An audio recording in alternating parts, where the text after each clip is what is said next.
Nowadays, we hear a lot of stories about how many women they want to get married, and yet they are actually already in this long-term relationship with a man, and then they even have kids together. And yet the man doesn't really, show up, propose, and they might say that, oh, maybe later because I'm not fully ready, or maybe a few years later. And yet, many women, deep down, even if they say that, oh, yeah, it's fine, he says that we will get married later. But even if many women, they say this, deep down, they have this desire, really, that they want to have this higher commitment, this marriage. So, marriage is not really just a paper, as many people would love to believe. Because if it was really just a paper, then why don't the people sign it? Because I can tell you from someone who got married and then divorced, the hardest part of a divorce is not the paper, but actually when you have a kid together, when you have a house together in both of your names, this makes it harder to separate than just, signing the divorce papers, really. So many people, they are actually not signing the papers because deep down they are still keeping their doors open subconsciously. Because you see, many people, they have past traumas, childhood traumas and baggages. So they have this subconscious belief that, oh, relationships are hard, and they have this cynical view, really, that, oh, maybe relationships doesn't really work out, or people are just miserable in the long term.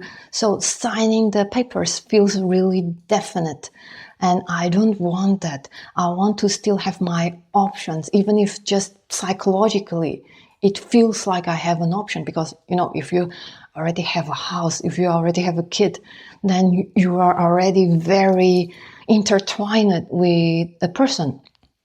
So the problem is that many women, they also subconsciously understand this, the importance of actually signing the papers, because they know deep down that something is still missing, that the man is still not fully claiming them. And then this actually has like brews in certain insecurities and even resentment in the long term. But we never really truly see this or understand how this dynamic works. So then there is this inner subconscious insecurity and resentment running in the background. And now it affects how a woman shows up in a relationship. And even for men, because they are still having this subconscious door open, like even if they feel that they are already fully committed to the woman and the family, they are actually subconsciously having this door kept open so that they are not fully in. Because someone who is fully in, they will fully claim the relationship, the other person, and I am not going anywhere now. If you want me out of this marriage, either unalive me or unless you prove me that this really, really doesn't work. And many men, then they end up having this option open. And I wouldn't say that this 100% also applies to everyone. Of course, there are exceptions. Like, for example, maybe there are, for some people, genuine reasons when it comes to legal matters that they hesitate to sign the papers. So I think that it's also important to not go either too idealizing the marriage, but then also not forget what are the legal rights and responsibilities that this paper really grants each other. And for example, one of the things that I would consider it is when I sign this paper with someone, it also makes me the person responsible to make medical decisions if someone happens to the other person. And this other person also has the power of making decisions over my health if I cannot, for example, answer for myself. Let's say that I'm in a coma. Then my partner, like my husband, would be the one making medical decisions for me. So it is very, very important to not just think that, oh, it's just the paper, therefore I don't care about it, we shouldn't care about it. But no, make sure you understand the legal matters, the legal implications of having the paper or not having the paper. And then also try to understand a little bit more of what this might bring. Like, if you're a man, are you actually keeping your back door open so that you don't feel that you are completely all in, so if something goes wrong then you cannot really pull yourself out there?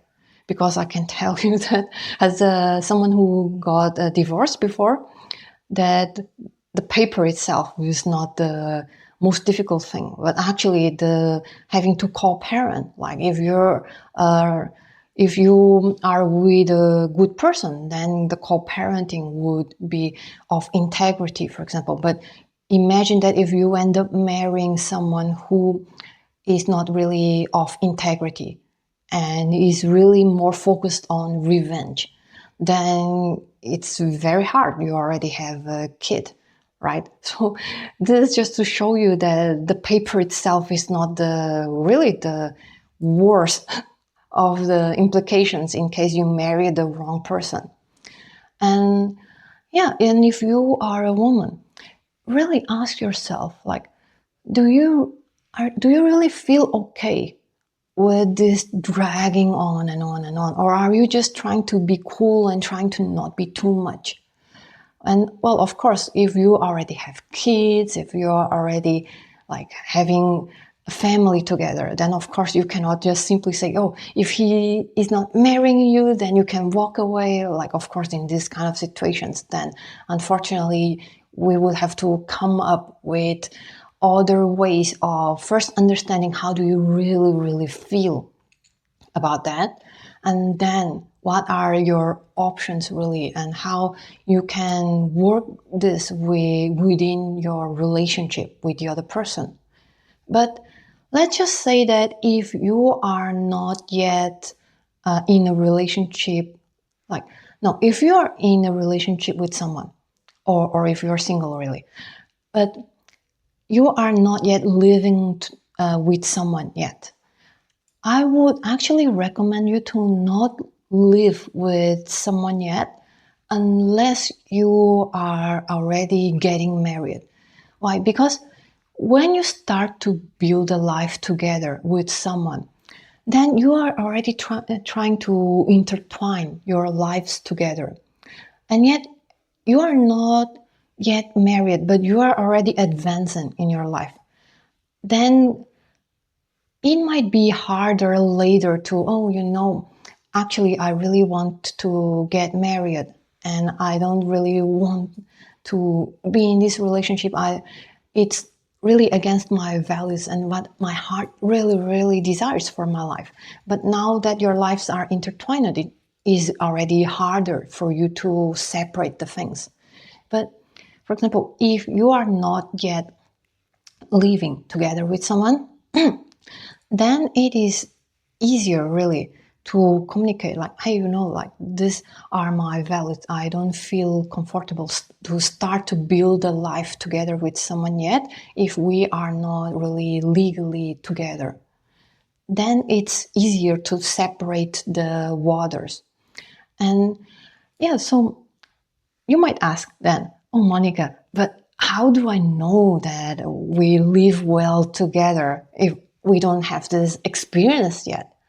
So imagine that you are already in a relationship, like boyfriend, girlfriend, and you want to know if you are really compatible with him in your daily life.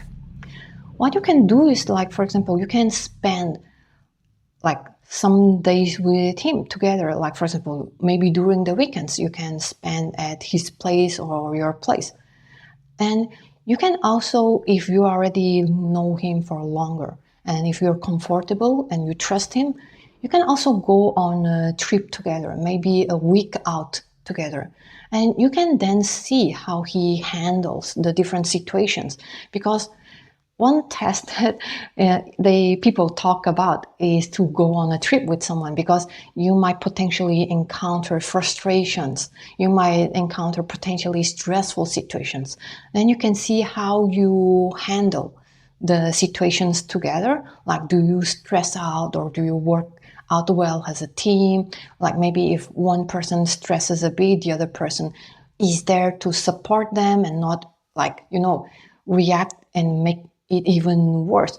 Or the other person might be catastrophizing really in a very difficult way, and no matter how you cheer them up or try to work it together, they are really upset about the situation even hours later. Like, you can really see them, like how they handle the situations. And when you spend, for example, weekends or maybe a week or two together living with each other at their place or your place every now and then, and as the relationship progresses, then you will also be able to see, like, oh, how is this person handling their daily lives? Like, for example, is this man actually capable of doing his own laundries or cooking for himself, or does he order a lot of takeout? Does his clothes ended up piling up, or he even has his mom to take care of it? And if he has his mom to take care of it, does he actually know how to take care of things? Like, how clean is his house? How are the things kept? How does he maintain the things in the house, and etc.? So there are the little things that you can see. And when people are together, like, of course, maybe in the first month or two, people, they tend to show as their best selves. But for example, 2 months, 3 months, 4 months, then you will already be able to see how is this person taking care of their place. Because people, they tend to relax when they know you better and better, so then they don't feel like they have to put in a performance.